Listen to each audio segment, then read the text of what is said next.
الله الرحمن الرحيم ألم تر إلى الذين خرجوا من ديارهم وهم ألوف حذر الموت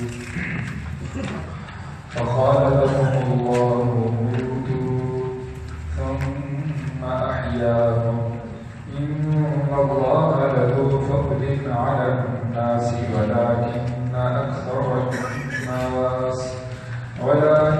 أكثر الناس لا يشكرون وقاتلوا في سبيل الله واعلموا أن الله سميع عليم صدق الله العظيم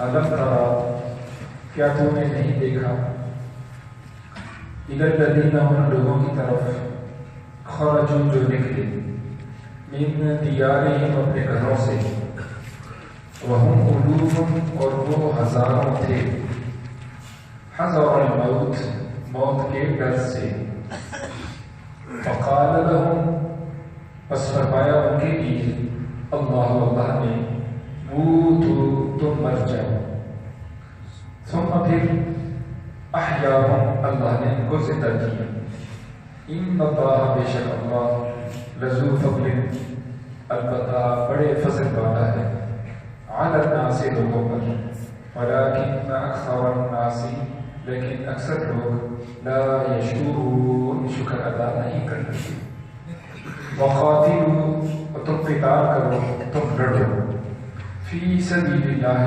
اللہ کے راستے میں وَاعْلَمُوا اور جان لو ان اللہ بے شک اللہ سمیع خوب سننے والا ہے علیم سب کچھ جاننے والا ہے. یہ آپ کی درس کی دعا یاد رکھنا. اس سے پہلے چند رکوعوں میں اللہ تعالیٰ جل شانہ نے طلاق، نکاح، عدت، رضاعت اور اس کے متعلق بہت سارے احکامات کو بیان فرمایا.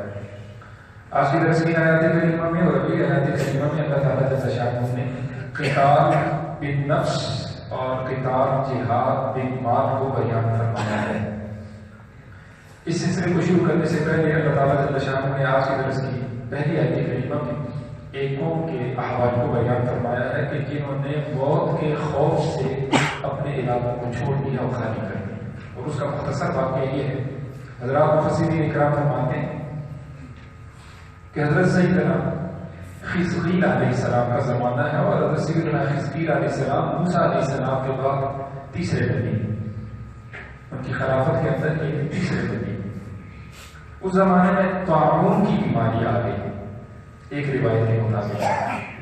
تو جس علاقے میں یہ لوگ موجود تھے اور یہ ہزاروں تھے، بعضوں نے کہا 8,000، بعضوں نے کہا یہ 12,000 تھے، بعضوں نے کہا یہ 40,000 تھے.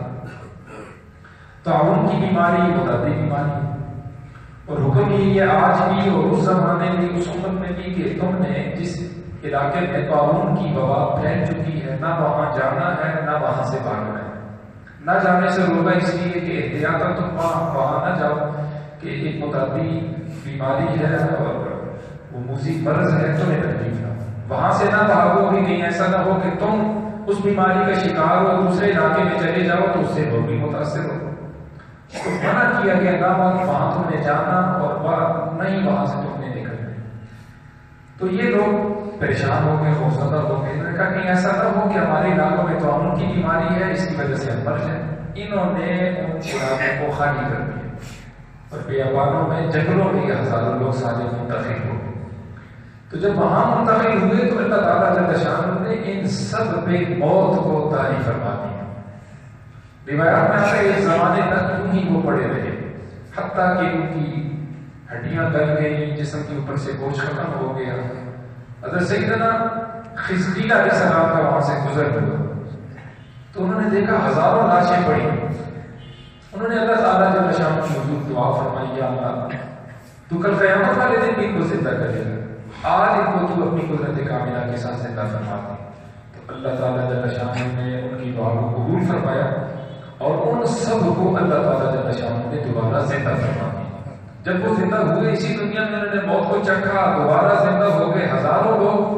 تو ان کی زبانوں پہ تھا سبحانک لا الہ الا انت یا اللہ تیری ذات پاک ہے، تیرے سوا کوئی الہ نہیں، تیرے سوا کوئی معبود نہیں. پھر وہ اپنی طویل زندگی گزار کر اپنی طویل موت کے دنیا سے رخصت ہو گئی. یہاں اللہ تعالیٰ جل شانہ اس واقعہ کو بیان فرمایا. دوسری روایت کے مطابق ان کو حکم دیا گیا تھا، کیونکہ سلسلہ شروع ہو رہا ہے جہاد کا. حکم دیا گیا تھا کہ تم فلاں قوم ہے اس کے خلاف جہاد کرو. تو یہ ڈر گئے، گھبرا گئے، پریشان ہو گئے. انہوں نے یہ سوچا کہ کہیں ایسا نہ ہو وہ دشمن ہمارے اوپر حملہ آور ہو جائے اور ہمیں قتل کر کے مار دیں. انہوں نے پہلے ہی اپنے علاقوں کو خالی کر دیا اور بیابانوں میں چلے گئے. اور پھر اللہ تعالیٰ جل شانہ نے ان پر موت کو جاری کر دیا.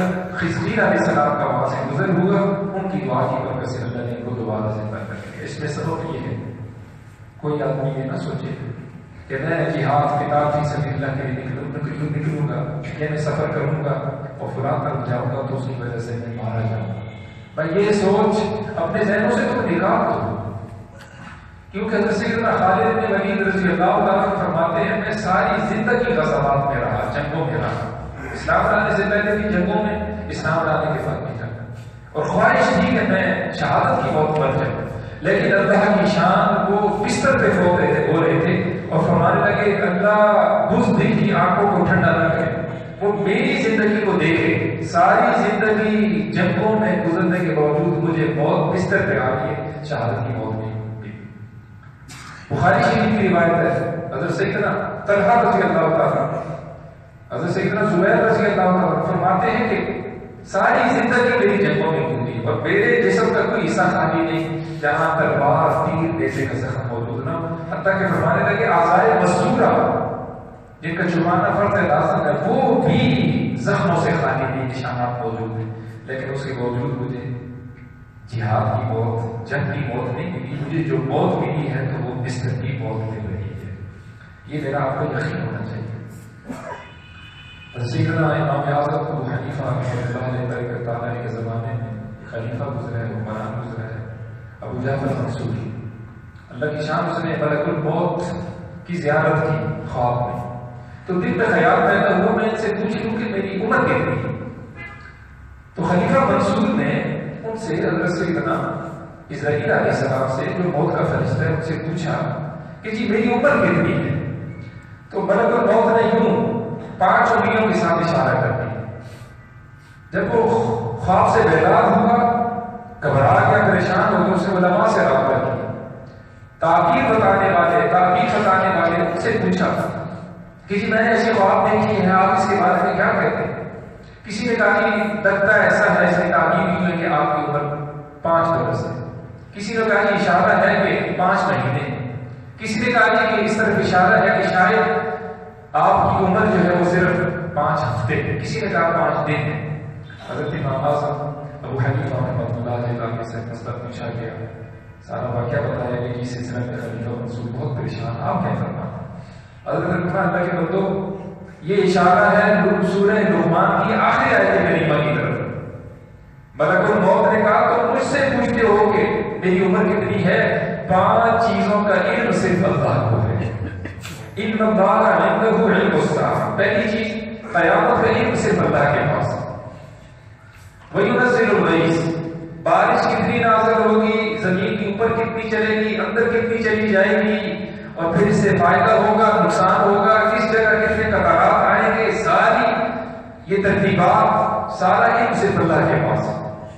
تیسری بات فرمائی وَيَعْلَمُ مَا فِي الْأَرْحَامِ، ماؤں کے پیٹوں کے اندر جو ہے بچہ بچی کی عمر کتنی ہے، اور پھر اس کو خوشحالی بدحالی کتنی ملے گی، پھر یہ جنتی ہے جہنمی ہے، اور پھر دنیا میں کیا کیا عمل کرے گا، اچھے یا برے، عالم برزخ کے ساتھ اس میں کیا معاملات آئیں گے، وہ 50,000 سال کا دن اس میں اس کے ساتھ کیا کیا ہونے والا ہے، اور پھر شقی ہے یہ بدبخت ہے یا یہ نیک بخت ہے، یہ سارا علم سے پتہ ہے.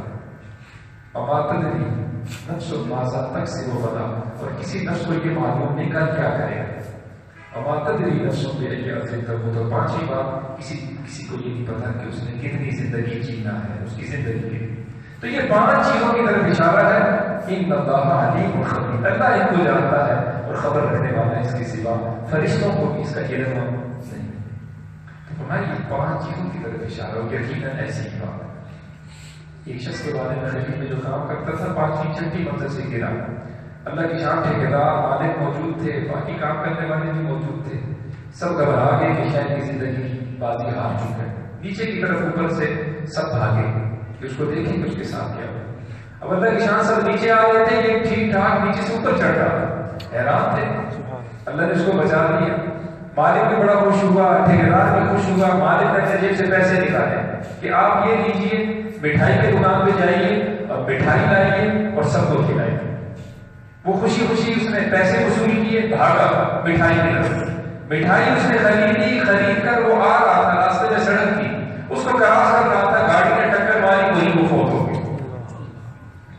اب دیکھیے جہاں بچنا تھا وہاں اس کی زندگی تھی، اور جہاں ظاہر لگتا ہے کوئی مسئلہ نہیں، ساری دنیا یہاں سے روڈ کراس کرتی ہے، لیکن وہاں اس کی موت تھی.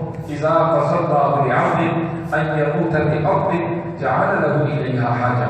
حضور صلی اللہ علیہ وسلم سے ارشاد مبارک ہے، جب اللہ کسی بندے کے لیے فیصلہ کر دیتے ہیں کہ اس نے فلاں جگہ پر بننا ہے، تو اللہ اس کے لیے اس جگہ پر کوئی نہ کوئی حاجت بنا دیتے ہیں، اس کے لیے کوئی نہ کوئی ضرورت بنا دیتے ہیں. یہ ہم سب کا ایمان ہونا چاہیے. اور حدیث پاک کا مفہوم ہے، حضور صلی اللہ علیہ وسلم نے فرمایا وَإِنَّ نَفْسًا لَن تَمُوتَ حَتَّى تَسْتَكْمِلَ رِزْقَهَا. کوئی نفس اس وقت تک دنیا سے نہیں جاتا جب تک اس کی روزی مکمل نہ ہو جائے. فَاتَّقُوا اللَّهَ، فرمایا اللہ سے ڈرتے رہو. وَأَجْمِلُوا فِي الطَّلَبِ وَتَوَكَّلُوا عَلَيْهِ إِنَّ اللَّهَ يُحِبُّ الْمُتَوَكِّلِينَ. اور رزق کے جو ذرائع ہیں ان کو جائز اختیار کرو، اور اس سلسلے میں اللہ پہ بھروسہ کرو، کیونکہ اللہ بھروسہ کرنے والوں کو پسند کرتا ہے. تو ان تمام واقعات کے اندر، باتوں کے اندر ہمیں یہ یقین رکھنا ہوگا، جہاں اللہ کا حکم ہے کہ مال خرچ کرو، مال خرچ کیا جائے. جہاں اللہ کا حکم ہے جان لے کے نکلو، تو بغیر خوف کے ہم اللہ کے راستے میں نکلیں، اور یہ نہ سوچیں کہ اس کی وجہ سے ہمارا نقصان ہو جائے گا، جان کا نقصان ہو جائے گا. اس بات کو بیان کرتے اللہ کے ارشاد ہے الافتا، کیا آپ نے نہیں دیکھا؟ دیکھنا دو طرح کا، ایک آنکھ سے دیکھنا. یقیناً یہ حضور صلی اللہ علیہ وسلم کے زمانے سے، ہمارے زمانے سے یہ بہت پرانا واقعہ ہے. آنکھ سے دیکھنا مراد نہیں، اس کو کہتے ہیں رؤیت بصری. بصر آنکھ کو کہتے ہیں، نگاہ کو. رؤیت بصری نہیں، آنکھ سے دیکھنا مراد نہیں، بلکہ اس سے مراد رؤیت علمی ہے اور رؤیت قلبی ہے. علمی کا مطلب علم سے دیکھنا، دل سے دیکھنا کہ اے پیغمبر صلی اللہ علیہ وسلم، اے امت محمدیہ صلی اللہ علیہ وسلم، آپ کو اس چیز کے بارے میں، اس واقعہ کے بارے میں آگاہی نہ تھی، ہم آپ کو علم کے اعتبار سے آگاہی دے رہے ہیں. وہ کیا بات ہے؟ کیا آپ نے دیکھا علم کے اعتبار سے ان لوگوں کی طرف خرج جو نکلے من دیارہم، اپنے گھروں سے، وہم الوف، اور وہ ہزاروں، اپنا علاقہ، اپنا شہر انہوں نے خالی کر دیا. بنی اسرائیل کا یہ واقعہ ہے کہ وہ اپنے علاقوں سے نکل گئے اور بیابانوں میں، جنگلوں میں جا کے انہوں نے ڈیرے ڈال دی. کیوں نکلے؟ حذر الموت، موت کے ڈر سے. فقال لهم اللہ، بس اللہ نے ان سے فرمایا موتو، تم مر جاؤ. تم وہاں خوفزدہ ہو گئے جہاد سے یا تعاون سے، تو تم یہاں مر جاؤ. چنانچہ وہ مر گئے. ثم احیاهم، پھر اللہ نے ان کو زندہ کیا. حضرت سیدنا خضر علیہ السلام کی دعا سے دوبارہ وہ زندہ ہو گئے. اللہ فرماتے ہیں ان اللہ، بے شک اللہ لذو فضل، البتہ بڑے فضل والا ہے، علی الناس، لوگوں پر، ولکن اکثر الناس، لیکن اکثر لوگ لا یشکرون، وہ شکر ادا نہیں کرتے. دوسری آیت کریمہ میں جو موضوع ہو رہا تھا، جس کو بھی عرض کیا میں نے کہ اللہ کے راستے میں قتال کرنا، جہاد کرنا، فرمایا کہ جب تمہیں حکم ہو کہ تم قتال کرو، اپنی صلاحیتوں کو لگاؤ، تو اس سلسلے میں تم بزدلی نہ دکھاؤ.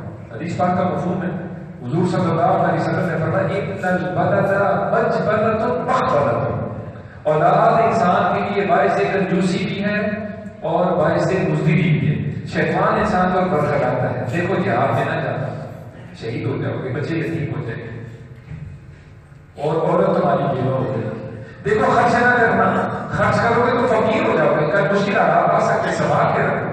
یہ شیطان کی چال ہوتی ہے. اللہ تعالیٰ جل شانہ نے دوسری آیت کریمہ میں فرمایا شیطان کی چالوں پہ تم نے نہیں چلنا.